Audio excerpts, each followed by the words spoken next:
नमस्कार, radio money 9 पर आप सुन रहे हैं कंपनी नामा। मैं हूं अमन गुप्ता।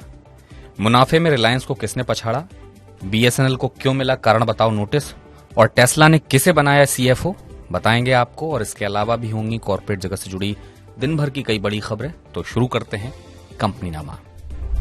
भारतीय स्टेट बैंक यानी एसबीआई रिलायंस इंडस्ट्रीज को पीछे छोड़कर भारत की सबसे ज्यादा मुनाफा कमाने वाली कंपनी बन गई है। जून तिमाही में एसबीआई को 18,537 करोड़ रुपए का मुनाफा हुआ है। वहीं रिलायंस को जून तिमाही में 16,011 करोड़ रुपए का मुनाफा हुआ है। मारुति सुजुकी इंडिया के बोर्ड ने सुजुकी मोटर कॉर्पोरेशन को प्रेफरेंशियल आधार पर शेयर जारी करने की मंजूरी दे दी है। इससे सुजुकी मोटर गुजरात यानी एसएमजी के 100% हिस्से के अधिग्रहण का रास्ता बनेगा। इस अधिग्रहण के बाद Suzuki motor Gujarat Maruti Suzuki के पूर्ण स्वामित्व वाली सब्सिडियरी कंपनी बन जाएगी। इससे मारुति सुजुकी में जापानी पेरेंट कंपनी सुजुकी मोटर्स का हिस्सा 56.48% से बढ़कर 58.28% हो जाएगा। रिलायंस जनरल इंश्योरेंस कंपनी को मेघालय में स्वास्थ्य बीमा योजना लागू करने के लिए सरकार से कॉन्ट्रैक्ट मिला है। कंपनी राज्य सरकार की मेघा हेल्थ इंश्योरेंस स्कीम के साथ ही आयुष्मान भारत योजना फेज 6 को भी क्रियान्वित करेगी। भारतीय दूरसंचार नियामक प्राधिकरण यानी ट्राई ने सरकारी कंपनी बीएसएनएल को कारण बताओ नोटिस जारी किया है। टेलीकम्युनिकेशन इंटरकनेक्शन रेगुलेशन 2018 का अनुपालन नहीं करने की वजह से बीएसएनएल को ये नोटिस जारी किया गया है। एलॉन मस्क की ईवी कंपनी टेस्ला ने भारतीय मूल के वैभव तनेजा को नया सीएफओ बनाया है।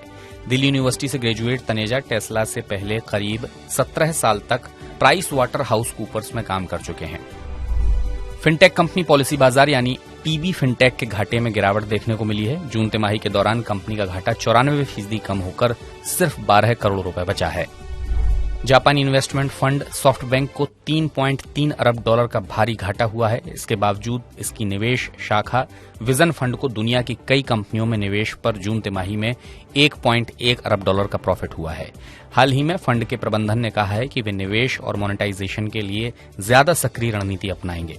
पिछले 15 महीने में सॉफ्टबैंक ने भारत में $1 का भी निवेश नहीं किया है। राकेश झुंझुनवाला की कंपनी रेयर एंटरप्राइजेस की बैंकिंग वाली कॉनकॉर्ड बायोटेक के आईपीओ को निवेशकों से अच्छा रिस्पांस मिला है। 8 अगस्त को अंतिम दिन ये करीब 24.80 गुना सब्सक्राइब हुआ। हालांकि रिटेल यानी छोटे निवेशकों का हिस्सा 3.66 गुना सब्सक्राइब हुआ है। कंपनी इस आईपीओ के जरिए 1,551 करोड़ रुपए जुटाना चाहती है। ग्लैंड फार्मा के शेयर में मंगलवार को 20% का अपर सर्किट लगा। अमेरिका में प्राइसिंग एनवायरनमेंट में सुधार की वजह से कंपनी के रेवेन्यू में बढ़त हुई है। मंगलवार सुबह तेजी के साथ खुलने के बाद इसका शेयर 1612.60 रुपए पर पहुंच गया, जिसके बाद इसमें 20% का अपर सर्किट लग गया। कतर इन्वेस्टमेंट अथॉरिटी यानी QIA की सब्सिडरी INQ होल्डिंग ने अदानी ग्रीन एनर्जी में 3,920 करोड़ रुपए में 2.7% हिस्सेदारी खरीदी है। इस खबर के आने के बाद अदानी ग्रीन के शेयर मंगलवार को कारोबार के दौरान करीब 5.25% तक उछलकर 1,015 रुपए तक पहुंच गए। कारोबार के अंत में ये 2.25% की तेजी के साथ 985.95 रुपए पर बंद हुए। इंडियन बैंक के शेयर में मंगलवार को 18% तक का उछाल देखा गया। कारोबार के दौरान ये बढ़ते हुए 408 रुपए तक पहुंचा। जून तिमाही में बैंक का नेट प्रॉफिट करीब 41% बढ़कर 1,709 करोड़ रुपए तक पहुंच गया है। कारोबार के दौरान ये करीब 14% की तेजी के साथ 394.70 रुपए पर बंद हुआ। कंपनी नमा के इस बुलेटिन में बस इतना ही। इसे लिखा है दिनेश अग्रहरी ने। मैं हूं अमन गुप्ता।